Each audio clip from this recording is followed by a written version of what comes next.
Hi everyone, we are learn of class 8th lesson 8 English is amazing. Dear students, आज हम देखेंगे English is amazing chapter 8। मतलब English is amazing हमारे लिए किस तरह से है, कुछ छोटे छोटे एग्जाम्पल के द्वारा हम देखेंगे। Tell the names of the things which you have single. Tell the names of the things मतलब ऐसी वस्तुओं के नाम आप कहिए, बताइए। which you have जो आपके बीच में हो और सिंगल हो, मतलब एक हो, सिंगल हो। and which you have more than one in number जो कि एक है और एक से ज़्यादा भी हो सकती है, more than numbers। तो चलिए हम देखते हैं कुछ लाइंस के द्वारा। Well begin with a box मतलब हम शुरुआत करते हैं एक बॉक्स से। And the plural is boxes मतलब बॉक्स है, एक है, इसको प्लूरल फॉर्म में मतलब बहुवचन में इसको बॉक्सेस बोलते हैं, ई ऐसा लगता है लास्ट में। But the plural of ox किंतु but the plural of ox should be oxen किंतु ऑक्स का प्लूरल फॉर्म होता है ऑक्सन, इसमें ई एन लग गया, नॉट ऑक्सेस। मतलब अमेजिंग है ना, यानी ऑक्स का ऑक्सन हुआ, न ही ऑक्सेस हुआ। Then one fowl is goose but two are called geese. Fowl fowl fowl means होता है बाज, मतलब तब हम फाउल बाज को गोज कहते हैं। But two are the called geese, अब इसका बहुवचन कहें, प्लूरल फॉर्म कहे तो इसको गीज क्यों नहीं कहते। Amazing. At the plural of moose should never be meese. इसी तरह से मूज मीन्स होता है एक अमेरिकन हिरण कहा जाता है मूज को, शुड नेवर बी मीज। अब ये मूज को मीज क्यों नहीं कहा जाता। You my find a lawn mouse और अ वोल लॉट माइस, मतलब माउस ये सिंगुलर नंबर है, इसका प्लूरल माइस होता है, ये तो पता है आपको। बट किंतु the plural of horse house is houses, मतलब हाउस कहें तो घर और हाउसेस कहें तो बहुत सारे घर। इज हाइस, इसी के अनुसार माइस के अनुसार ये हाइस क्यों नहीं हुआ। इंग्लिश इज अमेजिंग, बहुत ही आश्चर्य की बात है।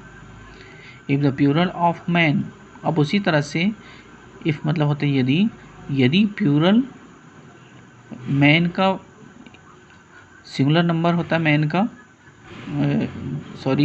Plural form man singular number है, इसका प्लूरल फॉर्म होता है मैन, MEN। यहाँ पर क्या वोवेल, सिर्फ वोवेल भर चेंज हुआ है। Why shouldn't the plural of pen, उसी तरह से वाई मतलब क्यों होता है, तो हम पेन को ये PAN पेन को PEN क्यों नहीं कहना चाहिए, उसी तरह से हमको वाई क्यों। English is amazing.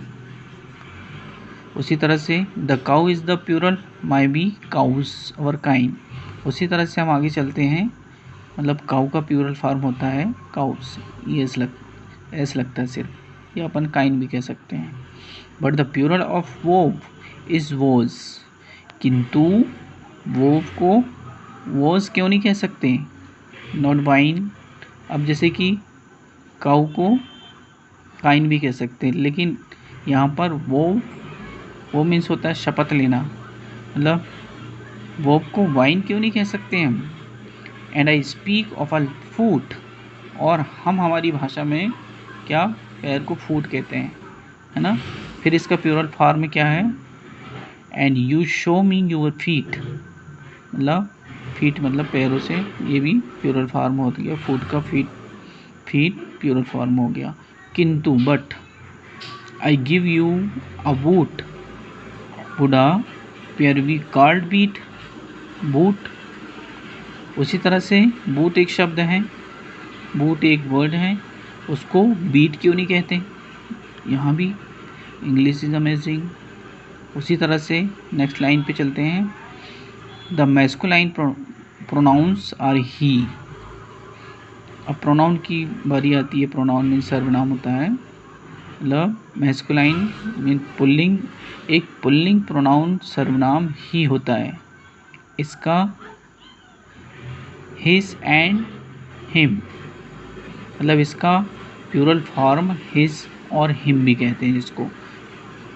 But imagine the feminine she, शिश एंड शिम। किंतु बड़ा ही आश्चर्य होता है कि फेमिनाइन जेंडर में यदि हम चलें, मतलब फेमिनाइन जेंडर प्रोनाउन में यदि हम चलें तो शी का शिश या शिम क्यों नहीं होता? English is amazing.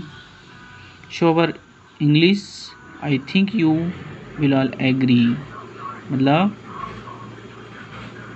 इसीलिए यह जो इंग्लिश है, ये जो हमारी इंग्लिश है, इंग्लिश लैंग्वेज है, ये मेरे अनुसार क्या है, मतलब जिसने भी लिखा है ये, इससे मैं एग्री हूँ, ऐसे शब्दों से मैं एग्री हूँ, सहमत हूँ कि ये क्या अमेजिंग नहीं है। बहुत is the trickiest language you ever did see. ये बहुत ही क्लिष्ट लैंग्वेज है, मतलब मैं सहमत हूँ कि ये बहुत ही क्लिष्ट लैंग्वेज है, भाषा है। It's all right, bye bye.